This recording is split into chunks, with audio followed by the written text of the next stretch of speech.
heading over to the spot, pick you up around 9.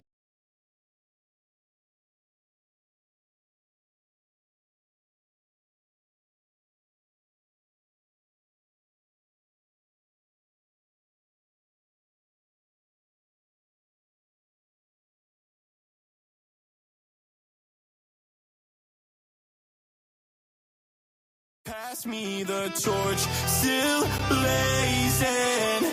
Try to break my will so I won't change.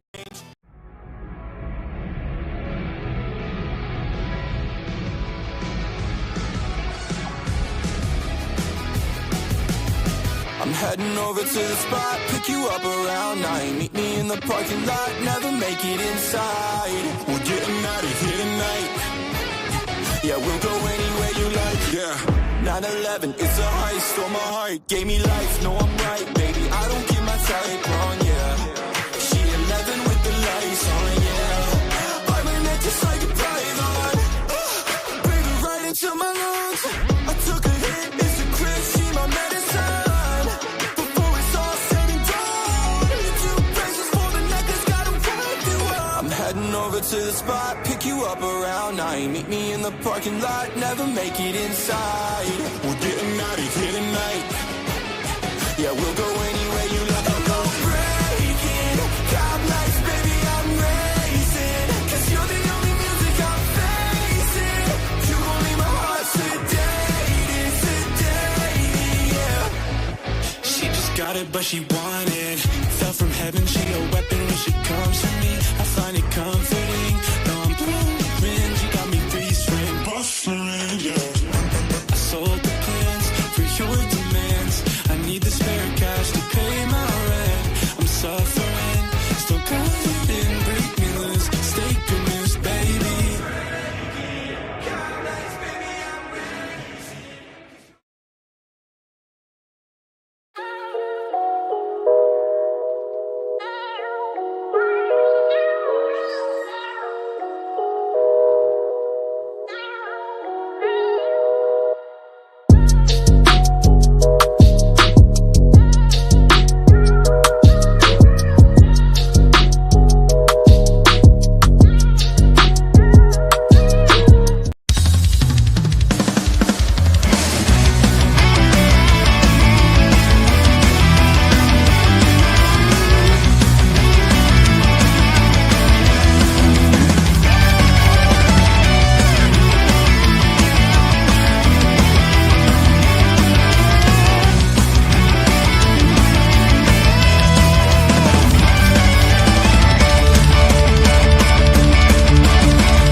And we're live.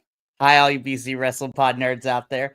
And welcome back from an extended holiday break of the All Elite Ensemble review. Your weekly AEW review show here at the BC WrestlePod YouTube, Twitch, podcasting network conglomeration syndicate. I am one of your hosts this evening, Mikey, and joining me this evening, we're going to tag team this instead of our usual trio, but Adolfo is in the house, rocking the Santa hat already. It is December, it is cold, and Christmas is in 3 weeks, y'all. It's about to get crazy. That's right. Yeah, Alice, she unfortunately could not make it tonight, but she'll be back next week, so it's gonna be fun. And I'm so excited because this was an interesting week of AEW programming. Yeah, it was. I mean, on top of just the general nuttiness of AEW this week, we had the shows kind of being on different days, different times, flip-flopped. So it was, yeah. We will talk about all that because Collision and Rampage were both slated on a Saturday, super early in the day. Yep. Because of a certain pay-per-view that happened. Let's be real. Survivor Series went down this past Saturday too. So a lot of things have happened within the last 72 hours. But we are here to give you all the goodness that was the first Fallout shows from Full Gear. Yeah, Full Gear was a week ago. That's crazy. How about that? God. So wild.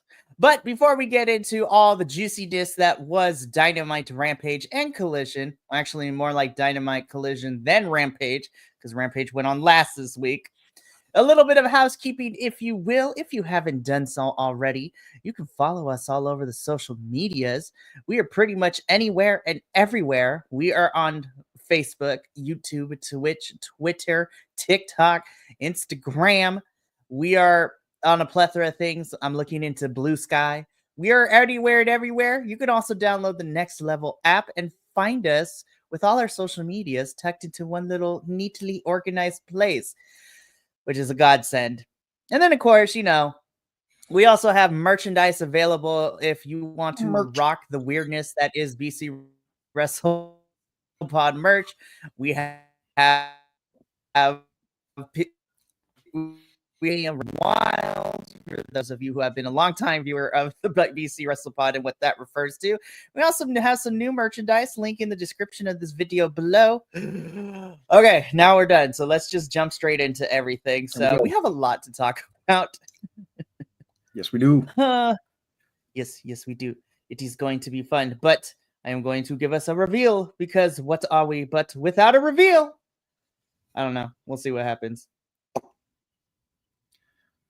It's the same thing. Just kidding. Right. All right. So we start off with Dynamite. Chad, when I tell you, I had to go back and watch this twice because I had to make sure my feelings on Dynamite weren't jaded from all the wrestling that went on this past week over the Thanksgiving break. Because upon first watch through, I don't know if I was feeling this episode of Dynamite. And then when I watched it again, and I've come to the realization, I still wasn't feeling this episode of Dynamite, but I enjoyed it a little bit more upon the second time through, now that I didn't have to write notes and anything.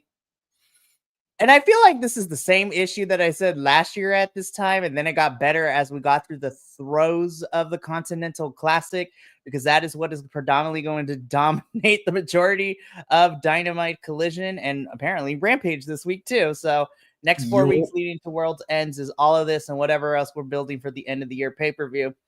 But Dynamite took place Wednesday, November 27th from Chicago, Illinois in the Wintrust Arena. Chicago, y'all are too spoiled. You get way too many AEW shows. I need them to start going out to the West more. Like, please. But anyways, it is Wednesday, my dudes and dudettes and non-binary folks of the internet land. So you know what that means. And we kick off the episode with a recap of what went down at Full Gear. Featuring the November Rain, backing track of all that. They tried really hard to push it. And listen, I am a big music buff. I love me some music and wrestling, but we did not need to push that too hard. I appreciate the effort, but like the younger generation, they don't know what videos are anymore. So, I mean, And especially when we used it to fill in 8 to 9 minutes of the last couple of shows leading into Full Gear. So I'm like, we could have gotten a whole nother women's match. I'm just saying. Yes, exactly. But after we get this recap video out of the way, we kick off the show. We're going to have our Continental Classic matches happen this week.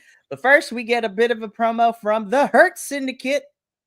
So Shelton Benjamin, Bobby Lashley, and MVP are in the ring. MVP gets the mic, and he basically hypes up Bobby and Shelton Benjamin, hypes them up as we are gearing to see Shelton Benjamin compete in the first round match of the Continental Classic.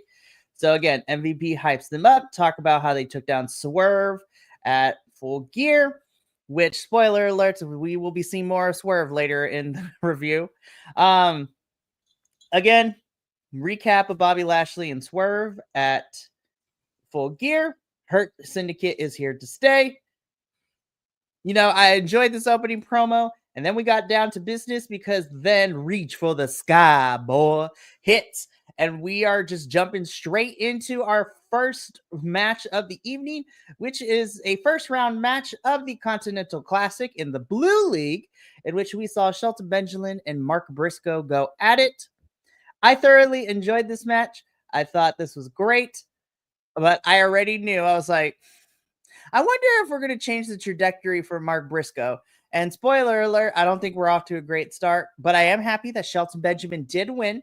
So spoiler alert, Shelton Benjamin does pick up the win here. Shelton Benjamin has earned 3 points on the board, and Mark is beginning the Blue League in the Continental Classic this year with a grand whopping 0, niet, none. I really hope Mark doesn't just continue to lose this whole entire thing, because then we could have just put somebody else, but that's neither here nor there. Yeah, like I'm happy that Shelton Benjamin got the win. I hope they give Mark Briscoe a win somewhere down the line. I don't want him to go over, I just don't want Mark to end up with almost not a single win like he did last year, because he only won one match last year and he was already out of the running by the time we got to that point. Right. So we'll see what happens with all of that. But we go to a commercial, and when we come back, I saw some balloons in the background. I'm like, something's about to go down. And sure enough, it did, because Tony Schiavone calls out, Mercedes Moné along with Camille. Mercedes says that Chris gave her the hardest match of her career, which I was like, yes, because that match at Full Gear was amazing. Yeah, it was. But Mercedes states that she is the greatest TBS championship of all time, and she will continue to prove it further. She verbally runs down Camille, berating her, and then she's about to fire her before Camille grabs the mic, cuts Monet off to inform her, "You can't fire me. I quit." And Camille walks off, leaving Mercedes very upset the fact that Camille quit on her. So I was just like, good job, Camille. Yeah. I wasn't expecting to get here so soon, but I'm going to take it. Right? Yeah. And for the first back and forth, just so cut and dry. I mean, we'll get into it further later, but I was thoroughly expecting some sort of like in-match betrayal or something like that. But like Camille just coming up and saying, "I quit," I dug it. I'm good with that. Absolutely. So Camille is on her own. Stay tuned, because things went down later in the week with Camille that we'll talk about when we get there. But we get a video package of what went down on 0 Hour, specifically Big Boom AJ of the Costco guys fame, taking it to QT Marshall. We come back to ringside. Hi, guys. The learning tree is here.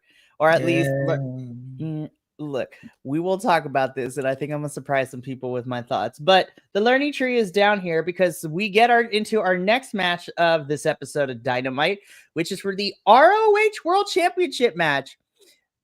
Dynamite taking ROH title matches, that's okay. It's not like ROH needs to have our ROH champion defend that thing on ROH. What? I digress. I will say, though, at the end, I will say my fanboyism, because the first match we have for Final Battle makes me excited, and I don't care what nobody says. Anyways, so we have an ROH championship match. Chris Jericho, the Nueve, defending his championship against the Stone Pitbull of New Japan, Tomohiro Ishii. Look, was this a masterpiece? No. Did I enjoy Ishii slapping the shit out of Chris Jericho? 110%. Like, let's be real. That's all we were here for. Right? It was so good that both of them somehow ended with broken capillaries and blood vessels by the end of this. Like, looking at Chris Jericho's chest, I'm like, sir, you're going to have to put some ice on that. You're going to put some Rogan, like, you're going to need to put some Icy Hot. Or, it's just like, ooh, that chest was so red and busted open with broken capillaries and veins. It was so beautiful to watch. Unfortunately, Chris Jericho does pick up the W here. I mean, I thought this was a fun match. I'm always a big fan of Ishii just taking anybody to task, and it was nice that he got to slap the shit of Chris Jericho for like 80% of this match. But ultimately, the learning tree prevails with the ROH World Championship after the end of this match. So now I wonder what we're getting at Final Battle, if Jericho is even going to defend that thing at Final Battle. I mean, he's on the promo material, so That's fair. Should. I was about to say he needs to, but he should. I really want to just say one thing real quick. I thoroughly enjoyed the build-up for this match, especially that one the contract signing with Jericho and Ishii. And I think we talked about this already when Ishii was just following Jericho slowly. That was the best horror movie ever. Yeah, it was really good. So did I expect Ishii to win? No. But there was a good build-up, and yeah, the match was entertaining. So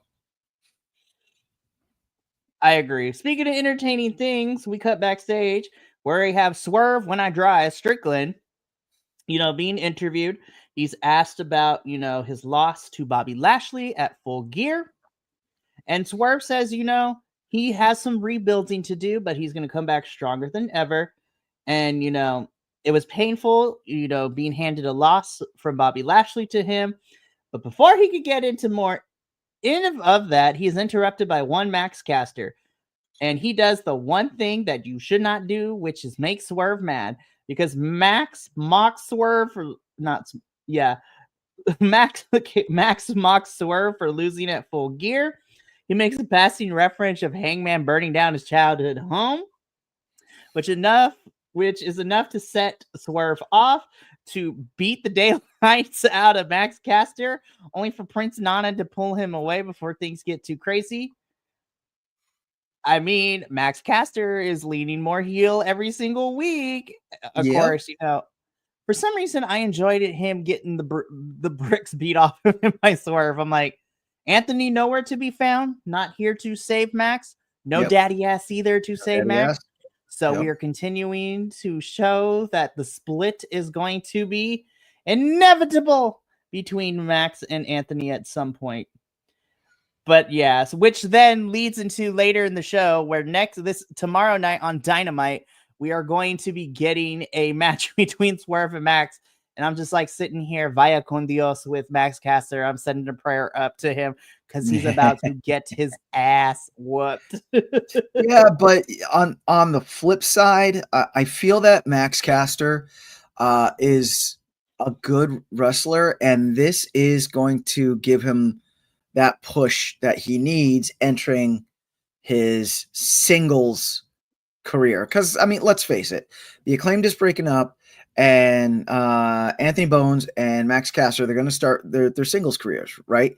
Anthony Bowens, I feel, is already over with the crowd.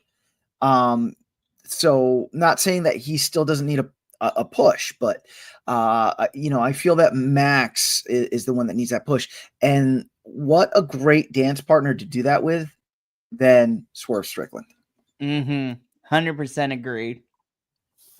So we go to commercial. After all this, we come back. Tony Schiavone is in the ring with Hangman Aggro Page.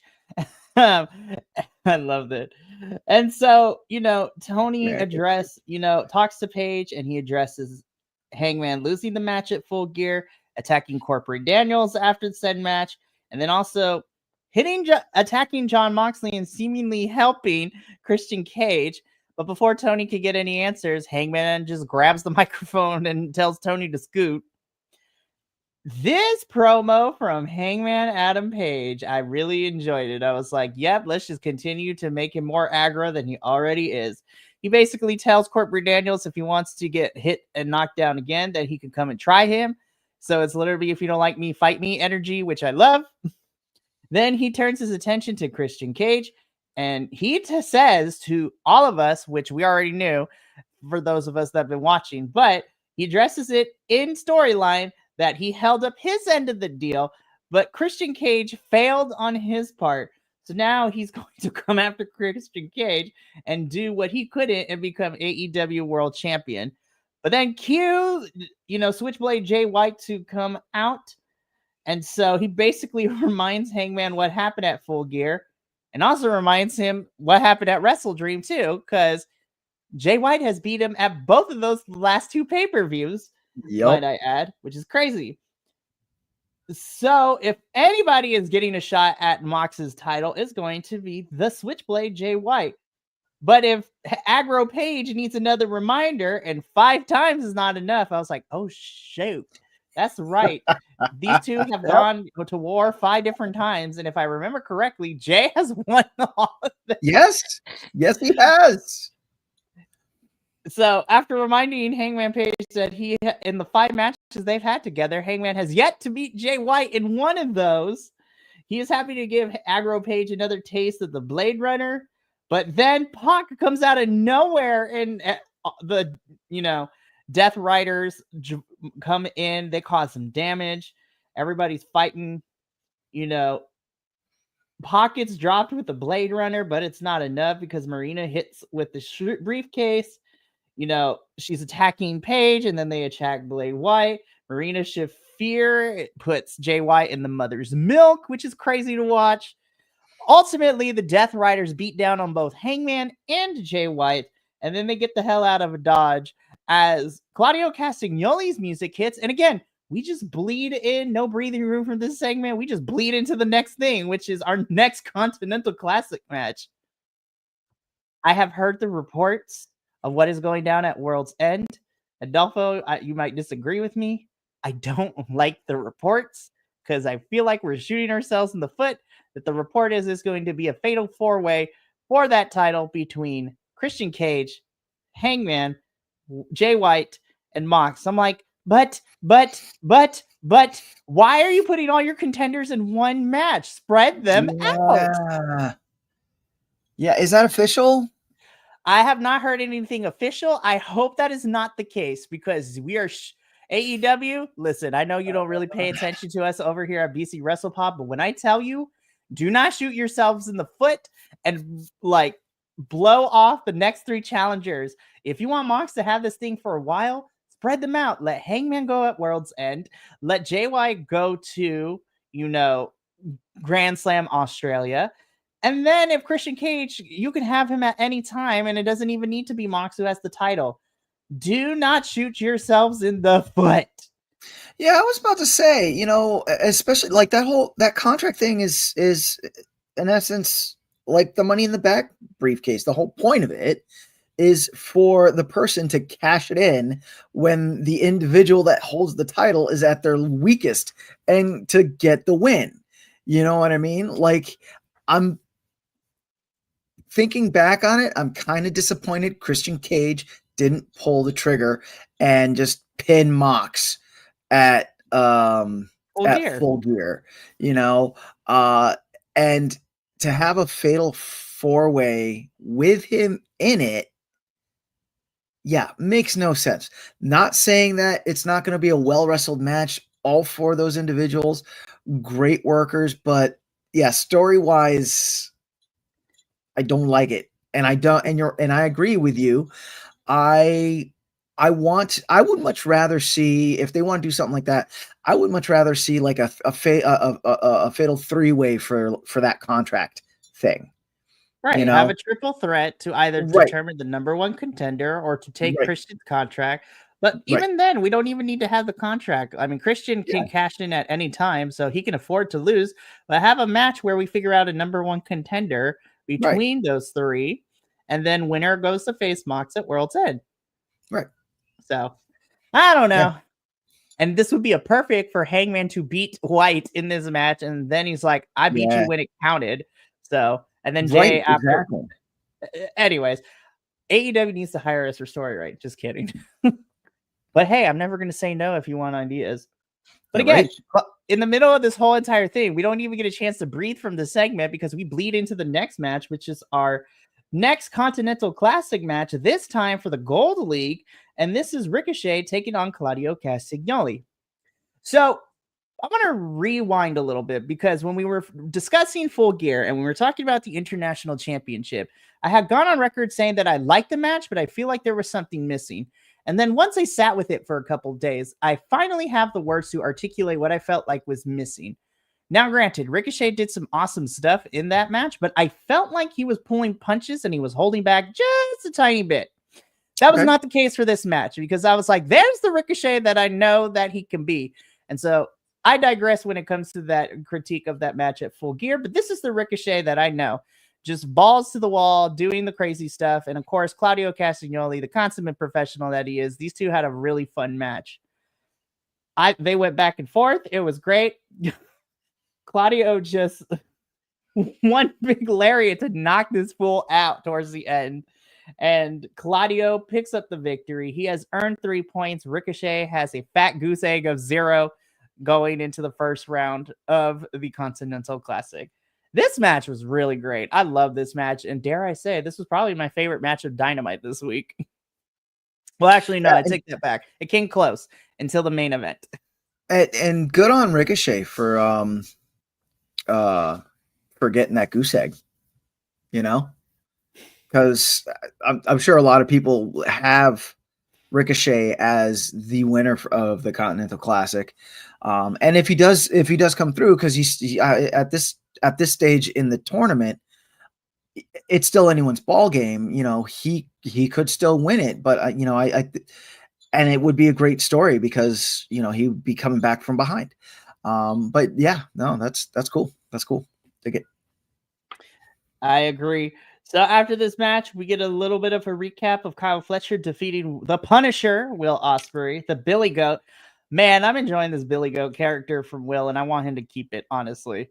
I love the aerial assassin, but Billy Goat Will Ospreay is a different menace. But after we get that recap of Kyle beating Will, we hear from Fletcher and the Don Callis himself. So Don says that he talks about the decimation of Will Ospreay before Kyle chimes in that the Continental Classic is going to give himself another chance to prove himself. And he's going to be in action on Saturday on Collision. So it wasn't even for tonight, but I digress. So from here, we're back at ringside. It's story time with Adam Cole, baby. So Adam Cole and friends, as I call them, which is the Undisputed Kingdom, they come out to the ring to address what happened, what MJF did to Roderick Strong at Full Gear, and that Adam Cole promises that he's going to beat MJF up. Kyle O'Reilly interrupts this and tells Adam, to let things go differently this time. Like, Mr. Good old Kyle fight MJF. Cole says he can't let his friends fight his battles for him anymore, but O'Reilly insists he's not doing it for Adam. He's doing it for Roddy. So he doesn't even care about Adam Cole this whole entire thing. Then we get probably my favorite moment. MJF interrupts on the screen playing a piano before telling them, let me think about it. No, thanks. I'm not going to fight either one of you two of you. He says that instead of focusing on trying to get me, y'all should focus on this Dynamite Dozen Battle Royale for the Diamond Ring. I'm like, oh God, we're still doing that? But anyways, and then MJF plays them out with his theme song on the piano. I was like, good job, MJF. I did not know you were a pianist. Good job, my friend. Oh, he's a musician, period. I know he can sing. I didn't know he could play the piano as well. Yeah, I think there's a few different instruments he can play. So I have to check that. But yeah. I love that. I read somewhere he's like a full-on showman. That's amazing. I knew he could sing because we've seen it a couple of instances on Dynamite, but I didn't know he also played instrument. That's awesome. Listen, I might not like MJF the character, but MJF the person, I'm like, you are a man of many talents. I think I would love to hang out with you and just witness what a day in your world looks like. Right. So as MJF goes off the screen, Cole declares himself for the Battle Royale. Kyle O'Reilly, declares himself for the Battle Royale. The two exchange words before Kyle leaves the ring. And then, we get the graphics reminding us of what's to come when we come back from commercial break. So Kyle and Cole are on, both say they want to go after MJF. Yep. of course, Adam states that it's for, he's tired of his friends fighting his battles. He's not going to do that. Kyle's like, I'm going to do it. Not for you, for Roddy. Yep. This can only end in one way. Fight. Yep. And Adam Cole's the first entrance into that ring thing, and Kyle O'Reilly's the second O'Reilly's one. number 2. So it's gonna go bad for them in that tomorrow. I actually, with this, because we got a recap spot in either Collision or Rampage. I'll go over it later, but with everything that's gone on, and now with this, like, I'm actually now interested in this battle royale for the ring, and I think it would be even more interesting if this is the first year that MJF loses. That would be very interesting. Well, we won't have to wait long to find out, because that is happening tomorrow night on Dynamite. So we will see with all of that. All right. Tony Khan and AEW, I got a bone to pick with you for this next part, because we get the brackets for this Wrestle Dynasty International Women's Cup qualifier. And, Ooh. I'm mad because, listen, I love all 4 women that we chose, right? But I'm just like, I'm looking at Ring of Honor's women. I'm looking at CMLL's women of who they chose. I've yet to hear from Stardom, but I know they're probably going to pick some 4 amazing women. And then I look at AEW. I'm like, you have a whole plethora of women on your roster. And I'm not saying and I want to preface by saying this. I love the 4 women, but I feel that there are some people missing that could have been in here to fight for the right to represent AEW. So Can I do a thing? Can I do a thing? Do a thing. Ready? AEW. What? I'd love to see it. Love it. I fix it. Go ahead. Keep going. Go for it.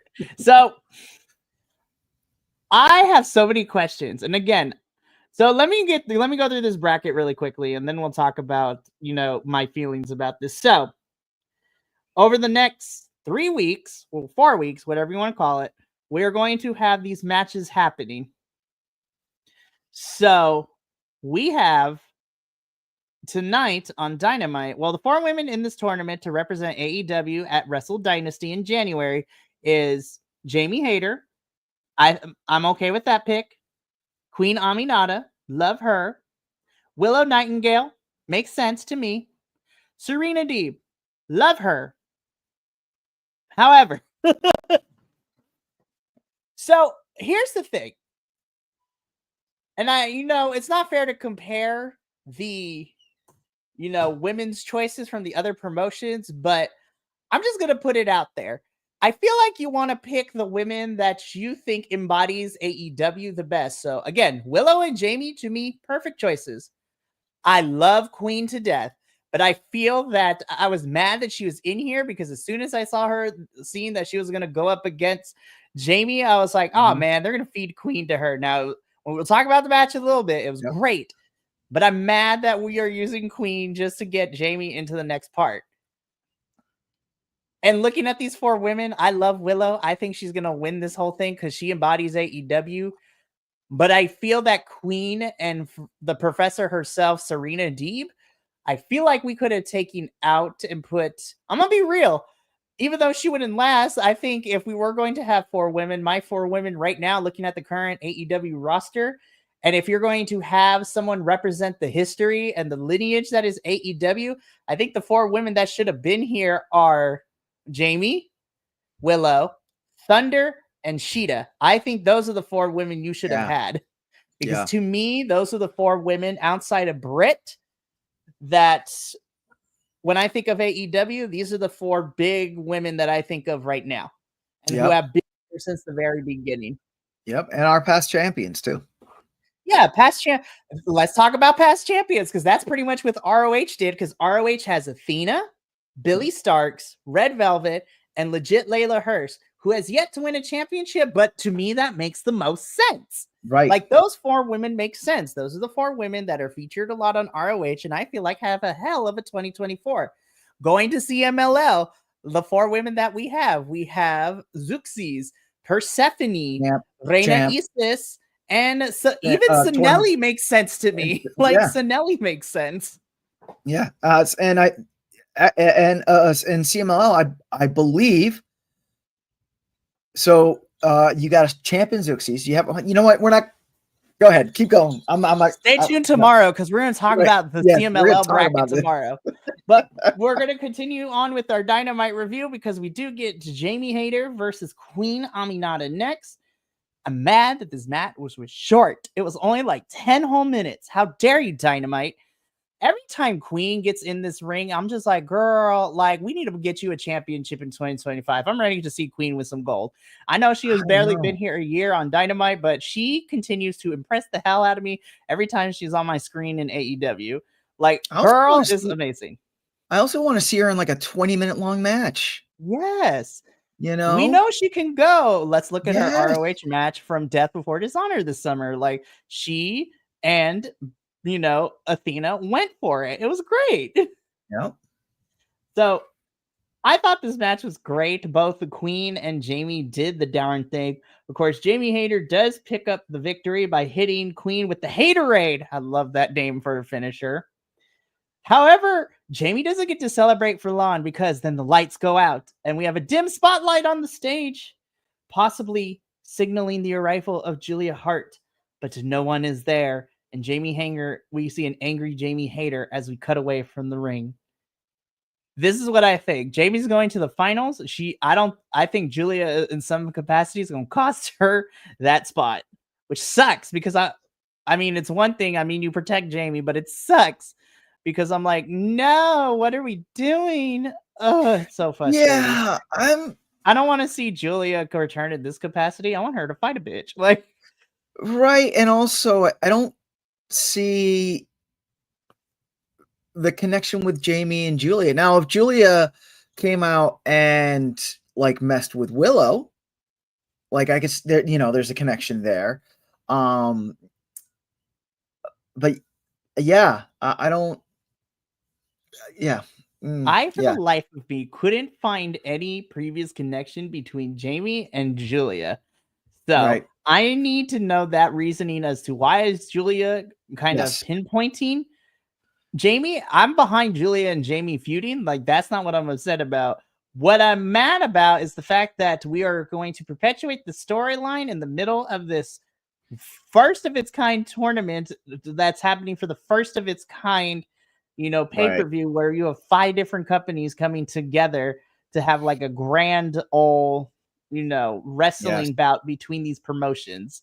Yes, let the tournament stand on its own and then do the stories. Also, Dynamite, AEW in general, y'all better start putting out these, matches. Y'all better start promoting the hell out of this for pay-per-view because New Japan is promoting all these matches that are happening at both Wrestle Kingdom and at Wrestle Dynasty. You got like 4 weeks until this pay-per-view is happening in Japan. So like, we need to get it together. Start promoting it. Social media is not enough. And New Japan is the only one promoting the hell out of this. Anyways, so after this, we get probably one of my favorite segments of the episode, Amina Shirakawa in a pre-taped, interview with Renee, as, she is asked about, if she knew that Mariah May was going to portray her. Mina says what I wanted her to say from the very beginning. Mariah is selfish, and that if that's the real Mariah, then she can introduce the real Mina, which makes me super excited. I was like, yes, this is the feud I want to see. And then we get the vicious beatdown because Mariah comes out and smacks Mina upside the head with a bottle. I was like, fight.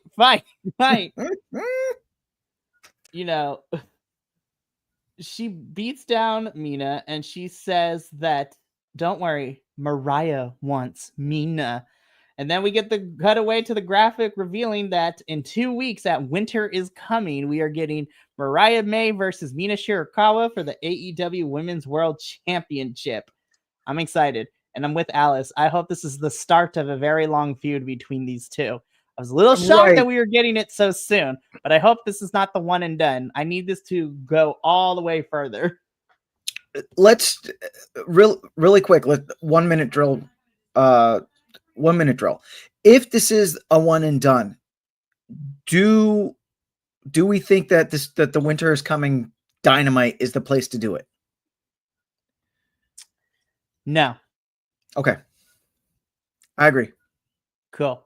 Yeah, I know. I was thinking about this earlier today because I in both Collision and Rampage they did promote the Winter is Coming Dynamite and Mina Mariah, and I thought to myself, oh man, if this is the Mina Mariah match, I feel it deserves more pomp and circumstance than a special AEW Dynamite. You know what I mean? Right. It should be on World's End, or I like your idea, push it to Dynasty. I would be fantastic. Oh man, Tokyo Dome. The Tokyo Dome. They both have history at Stardom. And it's home turf for both of them because they wrestled in Japan for a while. Who are we? Okay. We are just two Puerto Ricans who love wrestling. Why would they listen to us? That's right. Sitting in our basements. I'm in my bedroom. I don't know what you're talking about. I'm in my living room, man. I know. How dare they? Anyways, so once we get this graphic, we also get a quick recap of Daniel Garcia winning the TNT Championship at Full Gear, which I was like, much deserved. Love that. I'm interested to see where Scapegoat Jack Perry goes from here. And then we come to find out that on Collision, it is going to be Okada versus Daniel Garcia. I'm like, damn, just out the gate. Like, we're just not waiting for the end of this tournament. We're just going to put that match on in the first round. Yeah, we are. Nuts. But it made me excited for Collision on Saturday. But next up, y'all, we have the main event. I was like, damn, this Dynamite kind of went by fast a little bit. So we end the night with a Continental Classic match, tournament match, this time in the Gold League. And it is Darby of the Allens taking on Brody, the mother-tucking king. Like, this, I don't care what nobody says, this was not technically the best match. I do not give a flying bird because this was my match of the night. Darby and Brody can do no wrong in my eyes as individuals. And anytime they lock up in the ring, it's just pure beatdown. And I'm here for it. And it's entertaining. Oh my gosh. These two are great dance partners with each other. They are. And of course, we talked about this. I was like, I hope Brody does it because Brody did really well. He almost made it to the finals, but Daniel Garcia spoiled it by beating him in the final match, which would have put him into the contention had Daniel lost. But again, this was just two of them going at each other. This is like a replay of what we got at Wrestle Dream, which I was not mad at. And then they somehow find ways to ante up the previous encounters that they have. I'm like, how do you two manage to outdo what you did before? Like, what the flip is happening? But Darby tries, but unfortunately, it is not enough because Brody King does win, and Brody King earns 3 points. Darby has 0 right now. So Darby's not doing too great right now to begin the tournament, but we still have 5 more. He has 5 more matches after this, so anything can happen. That's right. The more interesting part is what happened afterwards, though. Because Claudio comes out with a steel chair in hand, thinking he's going to beat the crap out of Darby after what happened at Full Gear. But big bodyguard Brody King steps back into the ring. Pitbull stares Claudio Castagnoli to basically non-verbally tell him, I was like, you touch Darby, I'm going to fight you. And Claudio backs off. And then Darby's just like, bro, what just happened? And then Brody just looks at Darby. I don't think it will happen, but give me a Brody Darby tag team. Like, I want to see that shit. So good. That would be cool. Also, if we let's rewind back to Wembley, right? When Claudio, Pac, and Wheeler win the trios, and they get a handshake from the House of Black, right? Very honorable fight, handshake. right?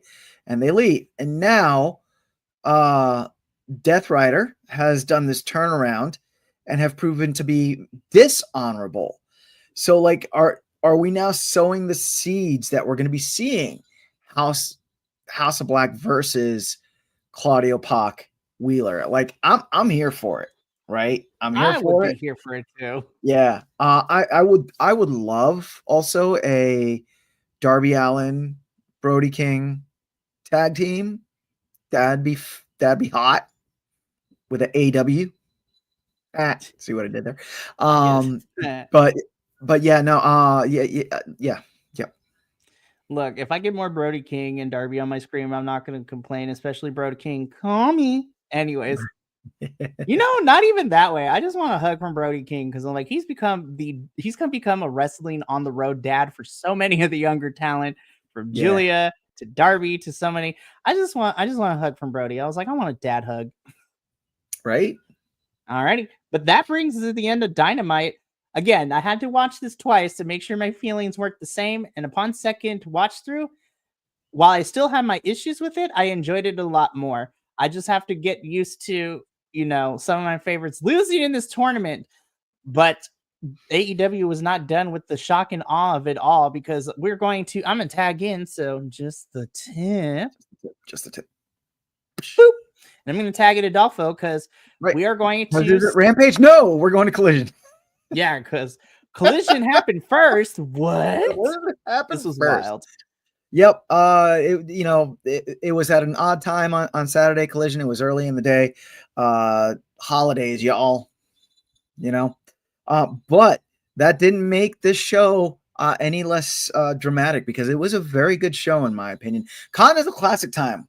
One of my highlights of 2023 was the Continental Classic, and these matches in Collision did not disappoint in my opinion. And we right off the gun, we start off Will Ospreay versus Juice Robinson. On paper, you'd think, this is going to be a squash match.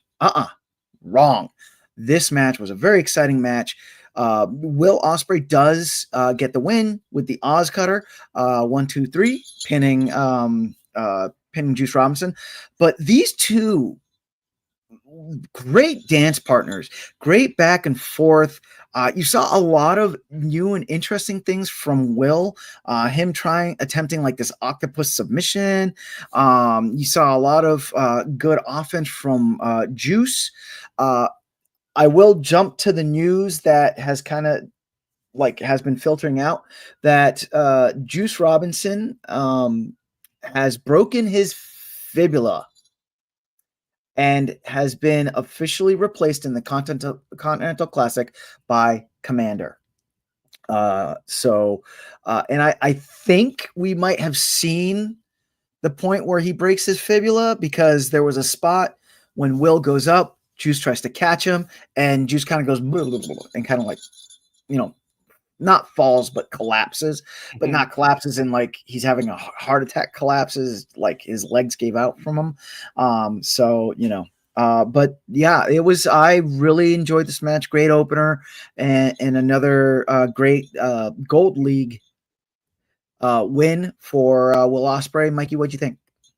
I really enjoyed this match. And, to your point too, I think this is at least this iteration of their, match in AEW matching up like this. I think this is, to me, I really enjoyed this because this gave me reminiscence of how they fought each other when both of them were in Japan too. So like when they were both a part of New Japan, Juice was there. So was, Jay White and all that good stuff. So it was fantastic. It sucks that Juice broke his fibula because I wanted to see more. I wanted the Juice to run loose. Yeah. So I'm a little torn about the replacement because on the one hand, you know me, I gotta support the Latinos out here, and I love my luchadores. And I think Commander, is an amazing pick, especially since he's been picking up a lot of wins over the last 2 months on both Rampage and Dynamite and Collision, and it's just like showcasing amazing things. However, I'm a little upset because I get the sneaking suspicion that Commander is going to just get hosed for a majority of this, and that's what makes me upset. Give him at least like 2 or 3 wins, or like yeah. Yeah, or he like gets hosed in the next 3 matches, I'm done. no, I will not be happy if that happens. But moving on, we then come to the Mariah May pre-taped spot, which is an answer to Mina. I am really loving how Mariah is just further and further leaning into just this whole femme fatale, just like every word she says is just dripping with poison, like it's, and her delivery is so intoxicating when as she's talking about this. What do you think, Mikey? I am enjoying this build, and I think it helps because Mina and Mariah do have an actual shared history, Yep. from their time as Club Venus and Stardom.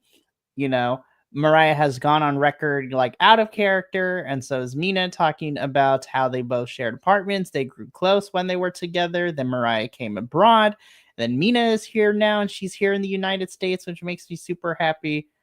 I am enjoying the slow. I say slow burn, but we saw this coming a mile away. But it really Right. kicked into fruition at Full Gear. And I don't want to rehash what we talked about during the Dynamite portion of the show, but I really hope that this isn't just getting us to Winter's Coming and then that's it for Yep. this feud, because I would be Yes. very upset. But I Yep. love this. Mariah, I think, is finally, not to say that she wasn't coming into her own once she betrayed Tony, but I think now she's finding a nuance to kind of, you know, make her own character choices and kind of go with that. And I love this. I think Mariah is really great. Right. Yeah, definitely. So after this spot, we get the MXM collection and Johnny TV Yes. Trios versus Private Party and Mystico. God, this match ruled. It was a great match. Private Party and Mystico do end up with the win. Private Party hitting the gin and juice and getting the 1-2-3 pin on Johnny TV. However, number one, thank you, Nigel McGuinness, for recognizing Mystico as the champion he is. And Thank game goodness. recognizes game. I really appreciated that Nigel McGuinness did that. Because Tony Schiavone was like, "Oh, Mystico is just from Mexico." But then Nigel actually like really pushed the fact that how big Mystico is. So Because I'm telling it took a British white guy for us to do that. I was just like, and you know what? Counterpoint to all of this too. I was like, why is it that the white British people get it when it comes to Lucha Libre? Like Nigel McGuinness, William Regal has always talked about how great Lucha Libre is and to support it as it is. How dare you, American white men? How dare you? Right. But so game recognizes game there. But MXM collection and Johnny TV are so good. They are so good. I mean, Johnny TV, he has done training down in Mexico. He knows And Lucha Underground was nuts. Right. He knows about Lucha. He was doing some spectacular, fantastic moves. MXM collection and the three of them, MXM collection and Johnny TV, working really well together. Johnny TV kind of like quarterbacking a little bit. And my only negative of this match was it kind of seemed like Mystico was only in for a few moments and then out. I don't know if it's because like he did 50 other events prior to this. I guess, but AEW lied to us because we were supposed to get. I thought we were supposed to get Lucha Libre last week on Dynamite, and it did not happen. So I was like, "What the flip?" Yeah, but yeah. So, good match. It's a good match. You got anything to add about the match, Mikey? No, I mean, again, I thought this match was fun. Private Party and Mystico, for some reason, work really well, which I love. Mystico continues to represent CMLL with his full chest, which I love. And this is not the only time we're going to see him. He's going to be a busy boy this week. Yes, Anywho. Yes, he is. But Johnny TV and MXM Collection, like, this is the super group I did not know I wanted, but now I am so happy we have. Oh my gosh. If you guys have not seen their social media short after the match on social media, that was hilarious, because MXM go looking for Johnny TV, and Johnny TV commits the ultimate sin in modeling, eating carbs. Eating carbs. The way last week it was pizza. Last week it was pizza. This week he was eating cookies and milk. And it was raw milk. He doesn't even know what show he's on. Mason Maddox was just like, please tell me it's skim milk. No. Yeah, it's raw. He doesn't even know what show he's on. It's oh my gosh. I love that MXM Collection are here. I'm glad that they kept to their gimmicks from the previous company and they're continuing to do it with it. I love them so much. This is a trio. I don't know when, but I need these three to hold the trios championships at some point. Right. I think that would be so good. I think it would be a perfect palate cleanser after this whole Death Rider thing. Right. So moving on, we have Lexi Nair backstage with Anna Jay. And Anna Jay talks about how she has nothing left to lose, which makes her more dangerous, and makes hints that maybe she's coming after Mercedes Moné. That is the case. Do we think that this is the next step for Mercedes? I'm going to say yes, because this is probably just going to be a filler feud until, again, depending on what happens, which we'll talk about Camille. I honestly think the next few challengers for Mercedes is just placeholders until we get the inevitable Mercedes and Camille feud for this title. So I think that's going to happen. Also, I was enjoying my Collision time, and then I saw this promo from Anna Jay, and I was reignited of how mad I was with this bracket for the international tournament. Because then I thought to myself, why isn't Anna Jay in it? Why is Anna Jay not here? She's also been here since day. I don't know. And I'm also not happy about the fact that this upcoming week she's going to be facing one of my personal favorites. And I was just like, so we're just going to job out Penelope Ford now that she's returned from injury, y'all. I was like, Anna Jay, that match is going to slap, but I'm tired of seeing Penelope get jobbed out. Ready? AEW. What? Seriously, AEW, what are we doing? Like, what is happening, you guys? Anyways. So anyway. So I think this is probably going to be a filler feud for Mercedes, and the next couple ones are going to do so until we get Camille and Mercedes. Right. So this leads us into our next Continental Classic match. It's a Blue League match featuring the Protostar Kyle Fletcher versus our sponsor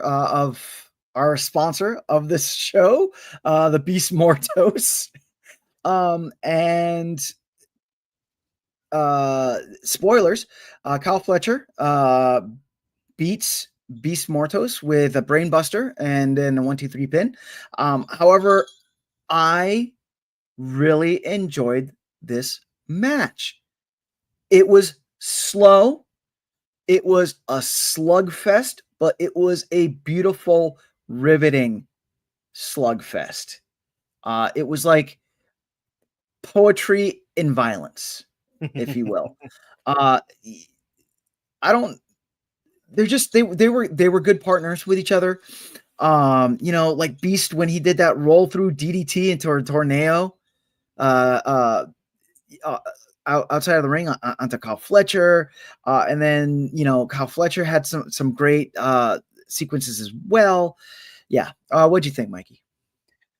I mean, you said it perfectly. Now, I enjoy it. Now, on paper, I already knew Kyle was going to win, and I was already ready to get mad that Beast loses.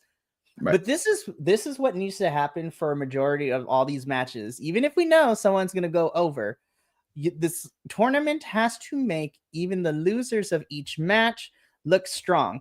And while Kyle won, it was not an easy bout for him to beat Beast, because Beast also gave it to him, and Beast Mortos looked strong in this match.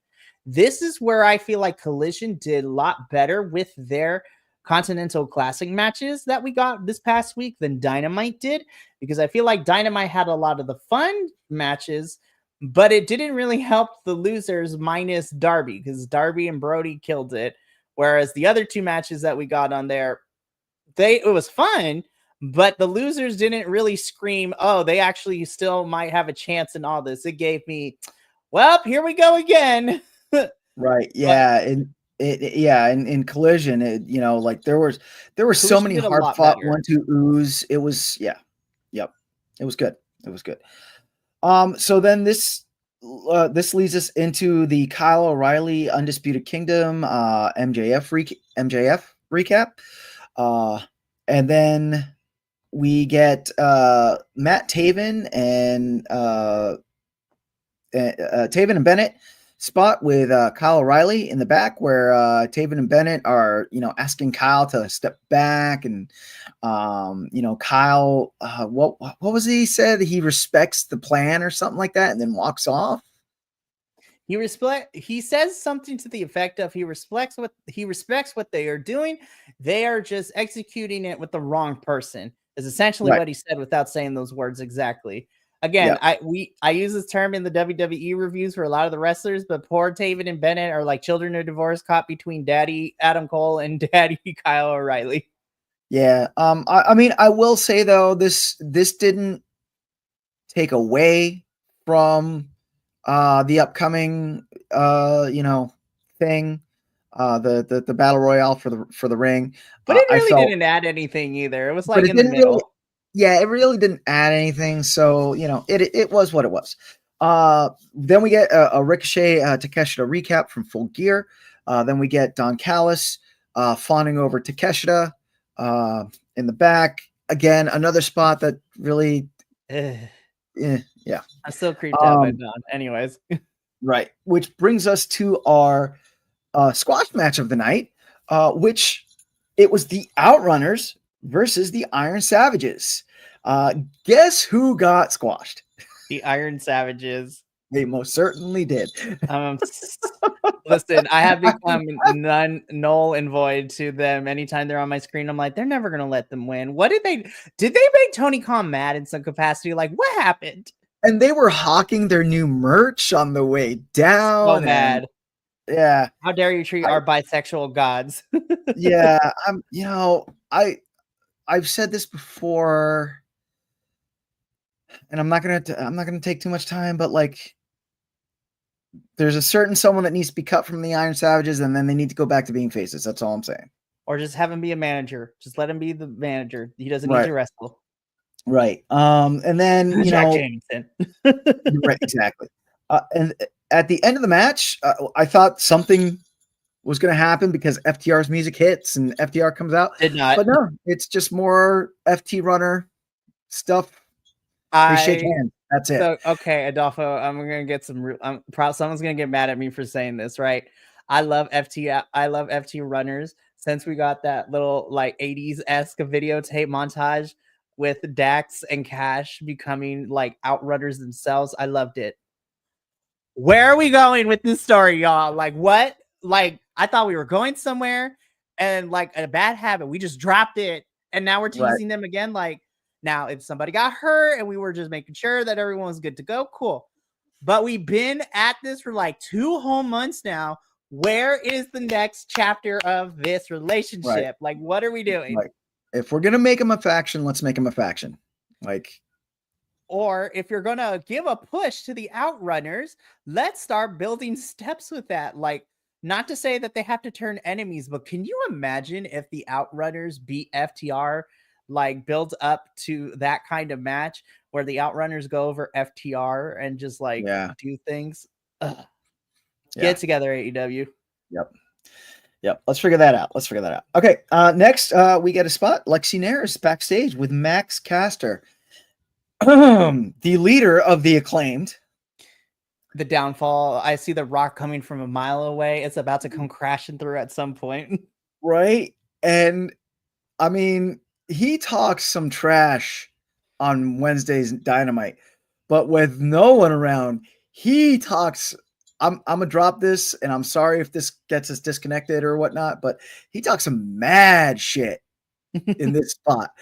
Holy crap, man. I'm proud of you, Adolfo. Everyone gets one curse word. It's fine.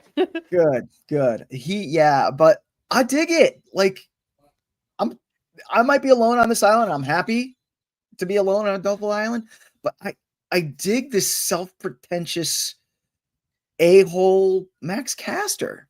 Anytime, and this is not just Max, this is any wrestling character, we always run a risk in the overinflated ego type of heel to kind of get on our nerves and kind of make us not want them. It works for Max very, very well. It does. And honestly, when Anthony comes and has to deal with that and kind of call Max out to the carpet, if you will, proverbially speaking, like, oh, it's so juicy. And again, this is building up Max to be, he's probably going to end up being a chicken shit heel, which I love because AEW doesn't have a lot of chicken shit heels outside of Christian. Right, So again, and you said it perfectly, when nobody's around to call him out to the carpet or to lay hands on him and beat him to an inch of his life, of course he's going to get an ego and he's going to talk big and bad until someone shows up with the receipts and then whoops that butt. Like, I love this direction we're going for Max, and I cannot wait for when it gets to the tipping point where Anthony has to come out and call him out on his crap. Yeah, it's gonna be good. It's gonna be really good. So this brings us to our next match, if you want to call it that, where we have Hangman Aggro Page versus Wheeler Yuta of the Death Riders. I mean, the match was fine. Good. It was okay. It was good, entertaining. However, I feel the thing that we need to talk about is what happens after the match. So, spoilers: Hangman wins. He hits the buckshot lariat, a one-legged buckshot lariat on Wheeler, pins him 1, 2, 3. Right. But then, like, as towards the end of the match, like, Claudio Castagnoli came out, then Pac popped up like next to Claudio, and then Marina Mox, Marina and John Moxley show up, right? So the Death Riders are watching Wheeler, and the Velociraptors waiting for their prey. Right? Like, we're like, are they going to interfere? What the hell's going on? Right?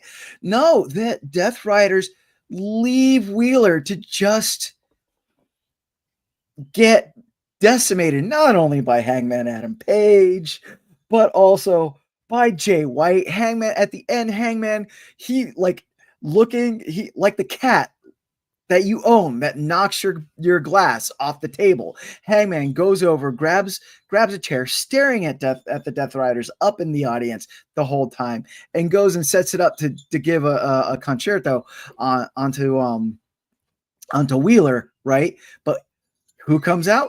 Jay White for the win? Not so much, because he starts to beat on Wheeler the whole time, looking at Death Riders. I mean, like, this is like, these two are like having, angry sex while staring at each other's exes. You know what I mean? It just like, it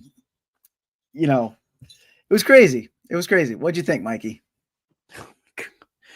Again, this is another question I have. It's like, did Wheeler do something to make somebody mad backstage? Because he's always, like, he is always being the one to lose. He's always the one to get beat up. It's so frustrating. Yeah. But yeah, I'm just like, I guess I know we're building again, and this did not make my concerns that we talked about during Dynamite ease anymore, because it seems that, we're attacking Hangman and we're attacking Jay. And I'm just sitting here like, no. Oh my goodness. The match itself was fine. What happened afterwards, I was like, that's fine. Now this makes me believe further that we might be getting a fatal 4-way, and I still don't like it. Yeah. Me no likey. Yeah. So after this, we got Thunder Rosa spot where she, talks about the Lucha Libre Rampage and made some statements like she's throwing her hat into the championship scene. against Mariah May. We got to stop throwing people left and right into this. Like, this has been my biggest issue with this. I know AEW doesn't want to do long-term storytelling with their women's division like we used to, but we haven't like. Excuse me for getting like very vulgar and all of this, but like Mariah's cold body hasn't even left the floor yet. It's still at the scene of the crime. We haven't even got her to the scene of the crime yet. Right. Like, can we let her and Mariah do their thing first before we start teasing like 50 other women who are going to go up against Mariah? I'm like, I know we got 2 women's championships, but damn, like, come on now. Right. And then this takes us to another spot where Lexi Nair is in the back with Hangers. And Hangers just like nopes Lexi. I felt bad for Lexi this episode. It seemed like everyone was just kind of like noping Lexi. We heart you, Lexi Nair. We heart you. Anyway, so and he continues on, and then Chris Daniel comes out, and there's just a whole lot of blah blah blah blah blah between the two. Nothing really important. Unless you got something more than I did, Mikey. No. Okay, cool. Moving on. I will say I do not want to see a Chris Daniels Hangman Adam Page match. Please. Listen, I love Corporate Daniels. I love the Fallen Angel. He does not need to be in the ring to propel this storyline any further. We have enough moving parts. Exactly. And then this brings us to who everyone wants, Mina Shirakawa versus Layla Gray. Top Flight's Layla Gray. Spoilers. Mina does get the 1-2-3 pin on Layla Gray. It was a dominant win. Again, I will reiterate what I've said in past weeks. I wish we could get Layla Gray at least a win on AEW television. Right? Like, we need to balance it out. Right. And correct me, disagree with me if you want, Mikey. Even though this was a dominant win by Mina Shirakawa, she looked a little like beat up and winded. And I don't know if that was her acting. I don't know if like she's playing a little bit of possum for to have Mariah think she's like beat up. But yeah, she looked a little yeah. So what do you think? I think that's part of it, but I also think too, and this is no shade to Layla because I love her with all my heart, but Layla's style of wrestling and Mina's style of wrestling are completely different. Layla does not have the Joshi style of wrestling in her repertoire quite yet. And so far, Mina's opponents have some sort of strong style Joshi training. And I think we're going to be able to see that showcase more this upcoming Saturday on Collision because they just announced it's going to be Mina versus our personal favorite, Miss Emi Sakurai, which makes me so Emi versus Mina is about to slap. I don't care what nobody says. Fight me. Yep. So after this match, we got Lexi Nair with Willow Nightingale. And can we talk about how gorgeous Willow's makeup was? Let's go Black Girl realness. Listen, I love Willow. I love Willow for so many reasons. Like, makeup skills are on point.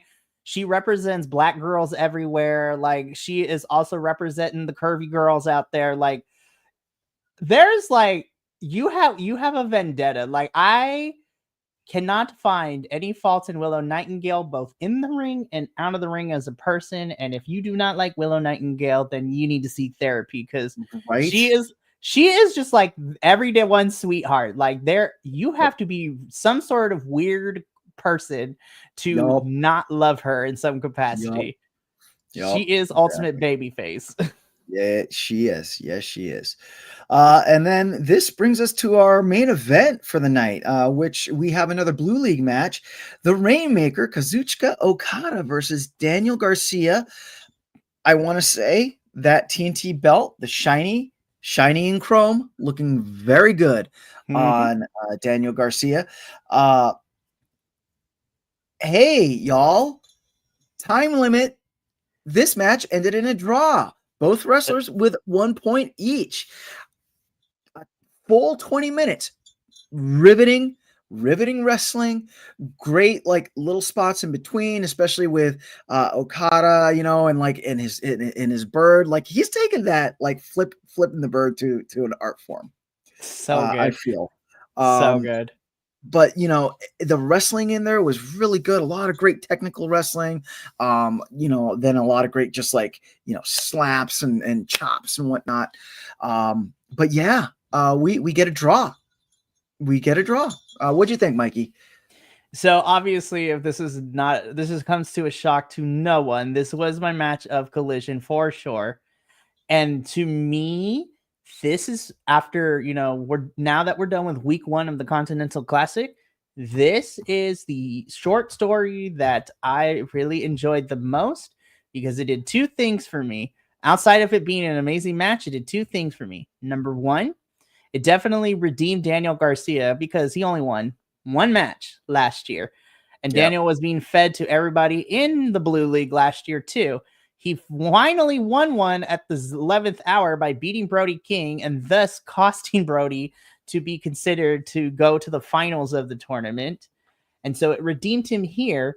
And from that Daniel Garcia that we got in December of 2023 to Daniel Garcia in December/November 2024, it's completely different. Improved so much. Repertoire is in hand. He is a champion in this whole thing. He almost made Okada tap before the time limit came up. It was so good. Kudos to that ending for a minute straight. Daniel Garcia with that sharpshooter sinking down into it. Okada just like sitting there, and you can see on his face that he wants to tap, but he's fighting it. I loved it. On the other side of this with Okada, what I really loved is that now Okada has an interesting story to go through the rest of this tournament because for all intents and purposes, Okada's character has a huge ego. He is the best tournament wrestler, and I can't fault him for that because of his resume of other big wrestling tournaments, especially the G1. He has done amazing when he was in New Japan as part of the G1, and he's won a few of them as well. So, and he's been a previous champion. Like, his resume speaks for itself. But in this tie, what I love is now Okada has to come to the realization that he's not as bulletproof as he thought he was because Daniel took him the full 20 minutes. They both have a point. They tied in the first match. Okada still has a bit of an ego on him, saying that he's going to show everyone that he's the best tournament wrestler in the world. But now that bulletproof vest that Okada's been walking around in for the last couple of months is now starting to crack and is starting to be shredded.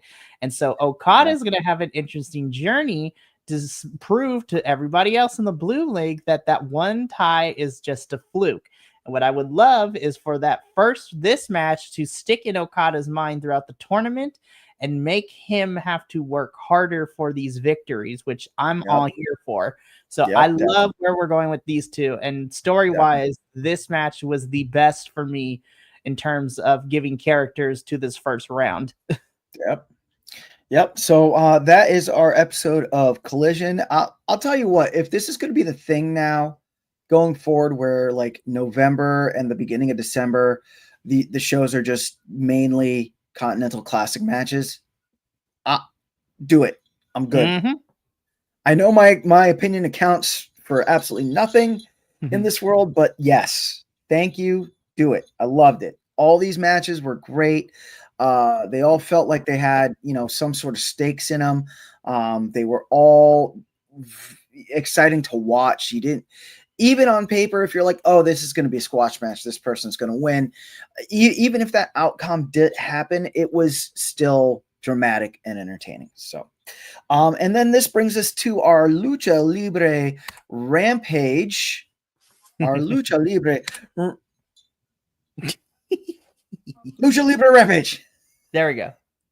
Which, if I can be honest, I lied to myself, right?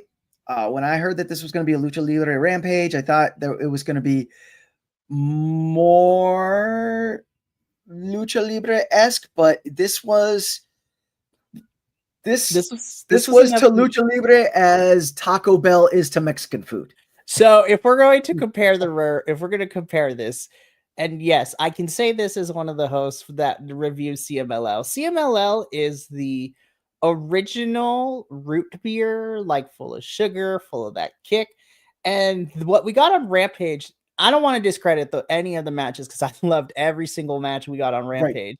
But this was lucha libre for the uninitiated, if that makes sense. Like, this is lucha libre in the lens and the eyes of Western American audience, compared to, you know, the perspective of what we get for for us that review CMLL from, you know, the lucha libre down in the heart of Mexico, where lucha libre has been around for almost a whole entire like century or two. Yeah, like, and like you said, Mikey, I don't want to discredit the show, because the show was actually, it was an entertaining show. The matches were all good, but like, yes, lucha libre light. I can't. Yeah, it's the Diet Coke of lucha libre. Oh gosh, I cannot. With all honesty, not say that I'm mad at AEW for not using this opportunity to showcase true lucha libre. You know, like they do it in CMLL when the AEW wrestlers come down.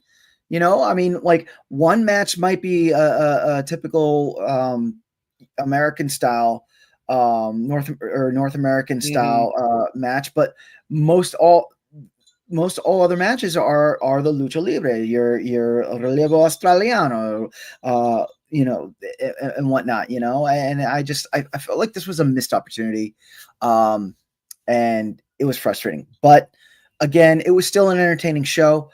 Let's get right into it. We start off with Thunder Rosa versus Harley Graham. From an entertainment value, this is my match of the whole entire Rampage card. Technical wise goes to a different one. Right. I want Thunder and Harley to team up. Like, put them against the Vendetta. I've been calling it for weeks. Yes. Like, Harley and Thunder continue to find ways to fight each other. Yes. And who knows what's going on real life with Saraya. But let's have Thunder and Harley team up and go up against Deanna and Taya. Like, this match was so much fun. It was so much cheese, and I love it. Yep. So we did kind of spoil it a little bit, but Harley Graham turned out to be Harley Cameron the whole time. I was lied to. I'm just kidding. I was shocked. I still hold on to the belief that Thunder had no idea that Harley was going to pull that. Yeah, no, totally. I will say though, again, Harley Cameron, what a showing. Gosh, what a showing. She gets better and better every time she steps in that ring. Yeah, and she added those lucha arm drags into her repertoire. Sure, like you said, technically they didn't look, you know, the strongest, but like she was still able to pull them off, and it looked good with her doing it, you know. So kudos to her. She's coming along great. This match was a lot of fun. We do get Thunder Rosa hitting that pendulum that we see all the time down in Lucha Libre, where she, you know, wraps up the legs and the arms and picks up and has the person swinging in between the legs. Thunder Rosa does pick up the win with a small package drop and pins Harley Cameron with a 1-2-3. After that, we have a spot. Renee Paquette is backstage with Mercedes Moné, who's talking about the Lucha Rampage and whatnot, but conspicuously, Camille is nowhere to be seen, and Mercedes did not want to even talk about Camille. And that's the takeaway from that spot. Moving on. I honestly thought with this spot that we were going to see Mercedes Moné like in the ring at Rampage, but we did not. So, our next match, which another Very entertaining match. We had Top Flight with Action Andretti versus Atlantis Jr., Mascara Dorada, and Katsuyori Shibata. Let's talk about trios teams that I never knew I didn't need until I saw them together. Same. Woo, man. Yo, Shibata was just like, this was great. You know, like Shibata, and I don't want to detract from Top Flight and Action Andretti. We've seen them week in and week out. We know the great work that they can do, but like, you know, Atlantis Jr. and Mascara Dorada are in there, and they're doing their lucha thing. But then when Katsuyori Shibata comes in, the match just turns into like this technical ballet, operetta, if you will. Like, what Shibata did was beautiful in that match. It was art. I just like, I don't know if it's because he was working with Top Flight and Action Andretti, and you know, they work well together. But oh my god, it was beautiful. If you get a chance, go back and watch this match. I mean, just to see Katsuyori Shibata go in and just do this dance. Dude, that double ankle lock that he had on Top Flight. So first good. off, how did he get that, right? Second off, then Action Andretti comes in and tees off on him, and Shibata does his no-sell. It was beautiful. It was beautiful. It was beautiful. We also did have some miscommunication with Top Flight and Action Andretti. It looked like, I believe that was Darius got his knee messed up because of a Action Andretti miscue. So further fueling that further dissension. That dissension between Top Flight and Action Andretti. But yeah, Atlantis Jr., Mascara Dorada, and Katsuyori Shibata come out with the win in this match. What do you got there, Mikey? I need those three in a CMLL trios match. I'm just putting it out there. Like, I know Shibata and CMLL and Arena de Mexico would be fantastic. This match was a lot of fun too. And again, we could have done more AEW, but I take that back. I think this match was fun. We got a lot of different things. We're continuing to show the further dissension between, you know, Top Flight and Andretti and their whole squad just coming undone. Yep. You know, I love Atlantis Jr. in AEW. It was really nice to see Mascara Dorada kind of be able to be in AEW and showcase what he has, because he's really good in CMLL. And then you pair them up with Katsuyori Mother Tuckin Shibata. Like, I don't care what no one says. Shibata is like my goat for me for all intents and purposes. Yeah. Shibata will forever be that dude for me. And he's just so good of not only doing what he can, but no matter who he gets paired with, he works with anybody and everybody very well. And I'm going to put this statement out here. This might be a little blasphemous to say, but I feel like Shibata is a wrestler's wrestler, because not only does he does what he does really well, he makes sure that his partners or whoever he's teaming with also get a chance to showcase what they got too. Shibata is not a selfish wrestler. He is selfless. And those are the wrestlers I always gravitate towards, especially the ones that are on the older side and kind of seen it all and done it all, because they are not selfish. He is selfless. And I agree. I put them down in the Arena Mexico, and let Atlantis Jr. and Mascara Dorada release restraint level 0, and Katsuyori Shibata, like whoever they would go at. Oh man, that match would be. I want to see Shibata and Echiseto go one-on-one when it comes to technical. Ooh. Child, yes. Yeah, anyway, girl. All right, moving on. We get the Hook Christian Cage storyline recap. Why it was done on Rampage, I don't know. I forgot this was happening. I'm not gonna lie. Like, I was like, oh, we're picking this back up after like 3 weeks. Okay. I forgot about it. I'm not gonna lie, Adolf. Right, and I kind of feel like it should have been on Dynamite and not on Rampage, but here we are. So apparently Christian wants Hook as a son. I didn't know that's what Christian was calling the wrestlers in his stable were sons.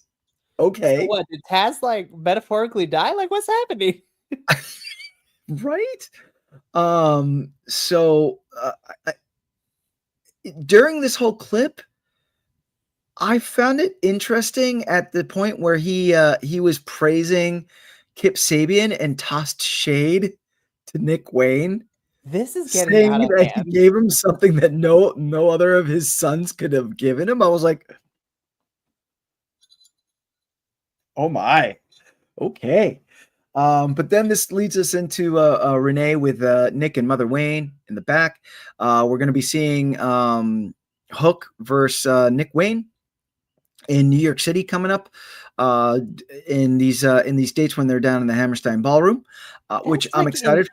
I am too, but that's 3-4 weeks out. That's a yeah. I hope this is not the only build we get because I'm gonna be mad. Yeah, no, yeah. No, I'm like, yeah.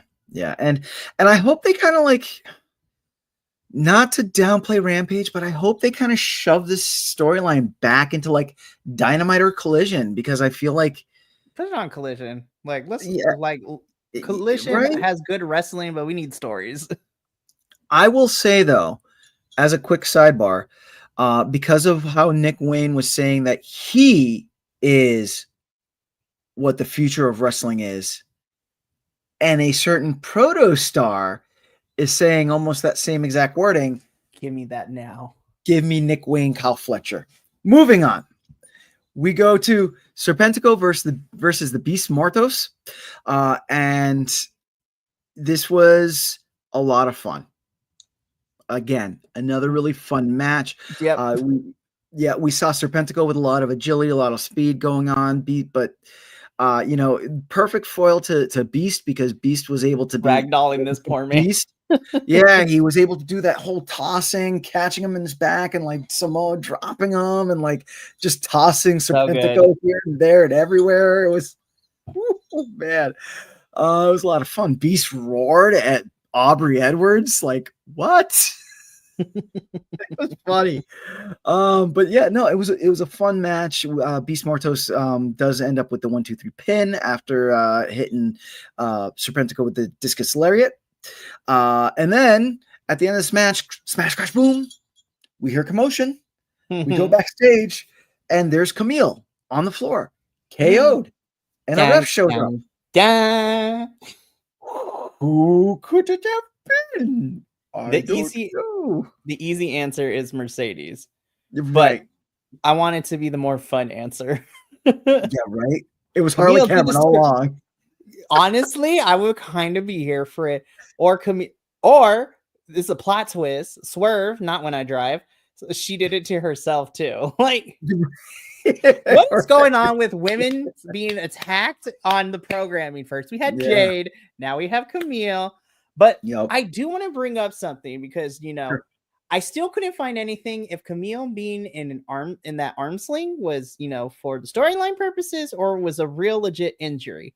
So with her being attacked like this, I'm hoping that she's not really injured, because then I'm going to be kind of sad. So I'm hoping this is just for the storyline. I could not find anything with Camille legit being injured. Right. Yeah, no, me neither. I was looking through Fightful earlier today, and I didn't see anything about Camille actually being injured. So we'll see what happens.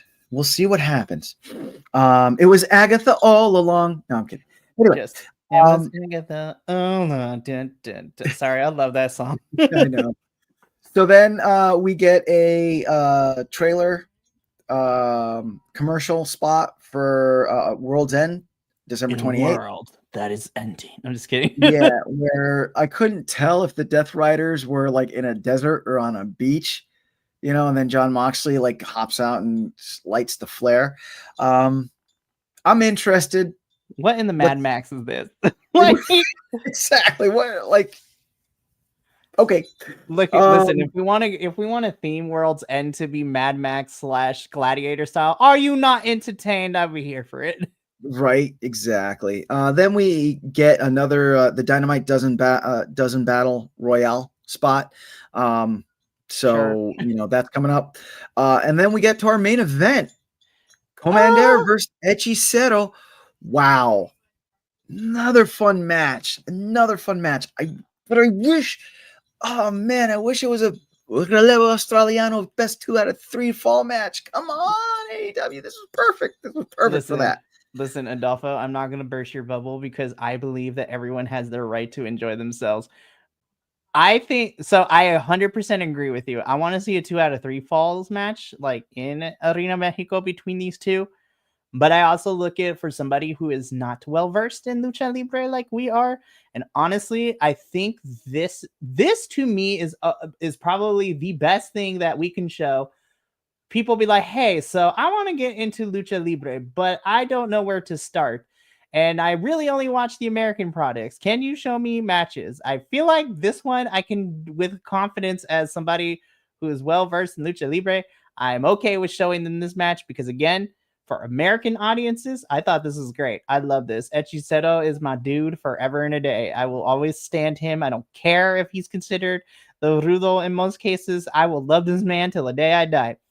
I'm going to be completely 100% honest. I think this match, plus everything that Commander has done in the last month, but specifically this match, I honestly think this is what helped him become the replacement for Juice in this Yeah, tournament. I yeah. really think because Commander has been so consistent in his work and his wrestling the last month and a half, but I feel like this earned him the final amount of points to push him into that, not even an understudy spot, but unfortunately, because Juice got injured, may his recovery go well. I Yep. think Commander, to me, makes a lot of sense. Now, I'm going to give it 2 or 3 matches. He better not be on a losing streak because then I'm going to throw things at my screen. Yep, we said that. Yep. All I got to say about this match, it was art. I was riveted the entire time. I think I've seen Hechicero do this before, but when he's down on the ground and someone tries for a 450 and he catches them and turns it into a roll up pin. It's like looking like Sonic the Hedgehog out here. It's like, no, it was beautiful. Hechicero does come out with the 1-2-3 pin, and that ends our Lucha Libre Rampage. And yeah, that was that. But Mikey, speaking of Lucha Libre, we got a little thing to open here. A little unboxing, hi guys, welcome to the BC Wrestle Pod unboxing ASMR channel. No, just kidding. We're an ASMR channel, so we're gonna just. So while Adolfo is opening this up, so Adolfo 2 weeks ago reached out to me and he told me some very fun, interesting things that happened. And so, as everybody knows here at BC Wrestle Pod. Ooh, Will, you don't have to sing it like that. I'm just kidding. He's like, open your box. What's in the box? I literally just flashed what's in the box. But it's like, forget trying to make it all nice and everything. So 2 weeks ago, Adolfo had reached out to me and he, as wrestling fans do, we like to collect stuff as we do. Dun, da, da, da, da, da, da, da. So oh, those look so pretty. Forget the giveaway. I'm about to ask you to give it to me. I'm just kidding. So, long story short, Adolfo reached out to me 2 weeks ago, and he was ordering some, limited edition of Rey Fenix and Penta El Cero Miedo, like action figures, to go into his collection. Come to find out, somehow he managed to get 2 instead of 1. Yep. And so he brought the idea to me is like, let's do something fun here for our AEW review show. And so thus has become that thanks to Adolfo, well, whoever's mistake it was, whether it's Adolfo's, the company's, or, the mouse that he used. Oh, those look so nice. Adolfo's mistake. We have an extra set of limited edition of Rey Fenix and Penta El Cero Miedo figures to kind of give away. Yep. Oh, these are gonna look so good. And depending on how the winds blow, this is going to be super collector's edition. Because especially the since Lucha Penta Bros is, Penta is going- now a free agent, so who knows where he's Yep. going to pop up. Yep. So, so that is the last bit of merchandising with AEW and the Lucha Bros. But this leads us to, let's answer Will's question. Tell us what we need to do. So this leads us to our giveaway instructions. So this is going to be a giveaway that we're going to do, where the reward is going to be the Lucha Bros 2-pack. So step 1 is you have to go to Instagram and follow us at BC WrestlePod. Step 2, this is going to go for the entire week. So you need to watch for the phrase to win on any of our review live streams on YouTube, Twitch, Facebook, or Instagram. That's our NXT show, Los Lobos de Lucha, our CMLL show, the Bro show, Takedown Troop, and the SmackDown and Raw review. So you got to watch the show, because the phrase to win will pop up somewhere in the show. Step 3, when you get that phrase to win, go over to Instagram and send us a DM with the phrase to win. And if you send us the correct phrase to win, you will be entered in the drawing to win the Lucha Bros figures. To which, on next week's AEW Ensemble, we will be drawing and announcing the winner of the Lucha Bros action figures. So, and if I may, prepare thyselves for the phrase to win. Yeah, buddy. I love that. So as I said,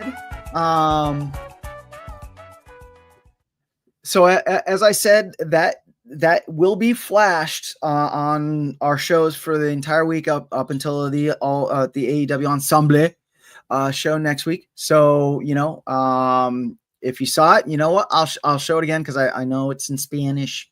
Some people might not get the Spanish, but one more time. That is the phrase to win. Dale, Lucha Bros. Dale. So, DM us, and then you'll be entered into the drawing for the Lucha Bros stuff. Actually, and this is where you can find us. We are on all the interwebs. You can find us on the social medias at BC WrestlePod, Instagram, Threads, YouTube, Twitch. We have merch. bcwrestlepod.creator./spring.com, and we also have our Patreon as well, so go check us out there. And Mikey, I believe this brings us to not the main card. I believe this brings us to the end of our show. It definitely does. First and foremost, before we do the sign off and the last little bit of things too, I need to give Adolfo his proverbial flowers, because Adolfo does a lot for us behind the scenes, and he has also been a very large help, especially in this November season and this fall season, with everyone being, out and about doing crazy things as we are winding down to the year. So on air, I would like to give a heartfelt and a gratuitous thank you to Adolfo for all the work that he does for us here at BC WrestlePod and all the ideas and stuff like that. Truly, Adolfo, it means the world to me that your work and your effort to this little passion project of ours is amazing to watch, and it does not go unnoticed by me. And I cannot thank you enough for all the help that you not only have given over the last month, but since day one we started this whole entire thing. So, my friend, I thank you from the bottom of my heart. I can't do this without you, and I'm super, super grateful to have you here. Yeah, I love you too, Mikey. I love you too. I love you, Adolfo. Can I do our outro, my chaotic outro way? Yeah, do it. I'm gonna let you run full force with it. All right, so that's the show for this week. So I think it's time for... Let's get out of here. Johnny TV style. Sebastian! You're in the shot, you bald idiot! You fool! The other way! Go! Go!